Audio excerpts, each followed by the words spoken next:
G'day, welcome to Shop Talk 7. So in this particular one I'll be covering basically where the majority of my income comes from. So the vast majority of it simply comes from iPhone screen repairs. Now I do find with that, don't be a cheapskate and use the cheapest possible screen while charging the highest amount of price. It just means you are not going to get happy customers, nor will you get return customers. So be biting yourself in the arse in the long run. With that, typically I use medium to high quality screens and charge a reasonable price for my area. So I find that I usually use, majority of the time I use hard OLED screens, iPhone X's and above, which I find are usually pretty decent unless the person treats the phone pretty much like crap. Where the harder ones do have less durability to drop or less resistance to drop damage, but the overall image quality should be the same or pretty darn close to the original display. And that's one aspect. The second aspect I've got is that I do quite a lot of PC repairs.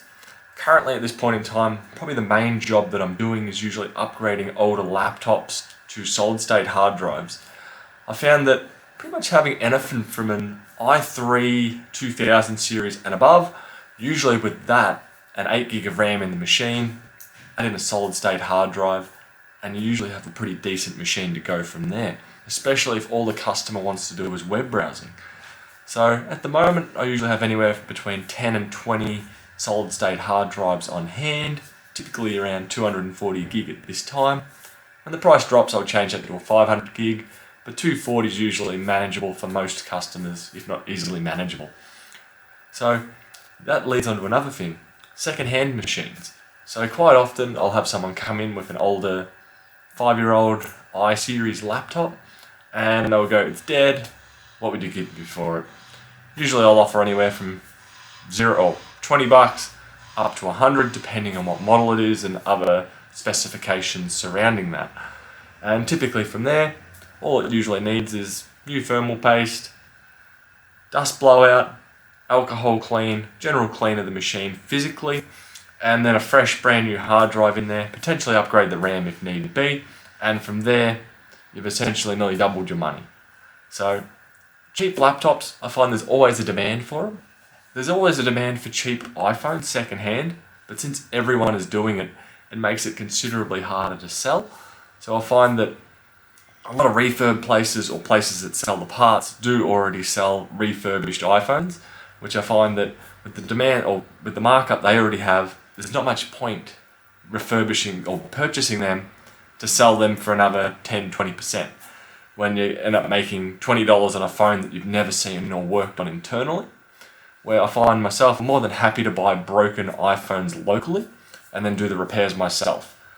The reason why I do that is because then I know the quality of the parts that have gone in there and I know exactly what was wrong with it prior to me selling it again.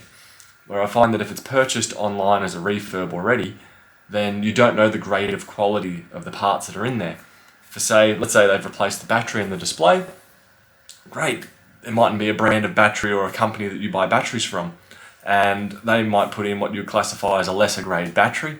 It goes fine for 2 months, the battery carks it, now it's your problem.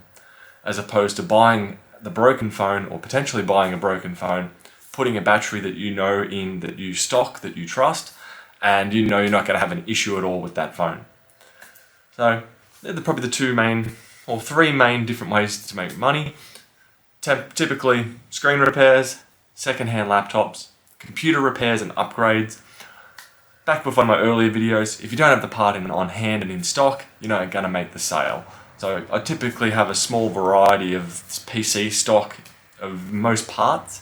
So graphics cards, hard drives, RAM, boards, cases, power supplies, everything like that.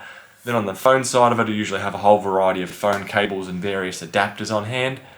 You do always end up with that part that sits on the shelf for 2 years, but you'll get someone wander in and go, oh, you don't happen to have an adapter for serial to USB? And I'll go, yeah, I've got 2 of them over there. And you've got the sale there. So basically, if you were doing it from home and starting up, what I'd be looking for is essentially probably either A, broken laptops for sale on your local marketplaces, so be it Gumtree, Craigslist, Facebook Marketplace, wherever. Look for broken ones on there that have typically non-booting issue or not starting Windows issues. Typically with that, I find it's just a hard drive. So to begin with, cheap broken laptops, anything that's an i3 and above, anything that's a Celeron or a Pentium I wouldn't even touch. Look for broken second-hand phones. Granted, at a shop, I have the luxury of people coming to me with them broken that may not want to get them repaired and just want to sell them. So keep an eye on your marketplaces as well for broken phones. Do have a small inventory if possible, so order 2-3 hard drives just to float around the shop or at your house. Granted, you might spend anywhere from $100 to $150 to have 3 240 gig hard drives, but then they're there. And as soon as you get a machine, you can put that hard drive in, reinstall Windows 10, give it a clean up, and sell it off from there. So typically if you're just starting out, to get back to my original question that I received on one of my YouTube videos, if you're just starting out, look local. So put the word out, say you're looking for broken laptops on Facebook Marketplace, Craigslist, whatever, see what offers you receive, and just use that momentum to build up pace. If you're working with broken machines that essentially you now own, anything that happens to them, if let's say you go to replace a hard drive and you tear a flex connector on the keyboard, that is not a customer's computer, that is your own. So treat that as a bit of a learning experience. At least then if you're not learning on other people's devices, then there's no risk that you'll have an unhappy customer. So yeah, look local, start simple, start small, build momentum. Typically from there, once you start getting into the flow of it and buying and repairing and buying and repairing, if you want to build up to a shop front, at least then you've got the bit of a back-end experience and a slight customer base that you've already dealt with who are happy to deal with you again, all without having to have the initial cash overlay to start up that store.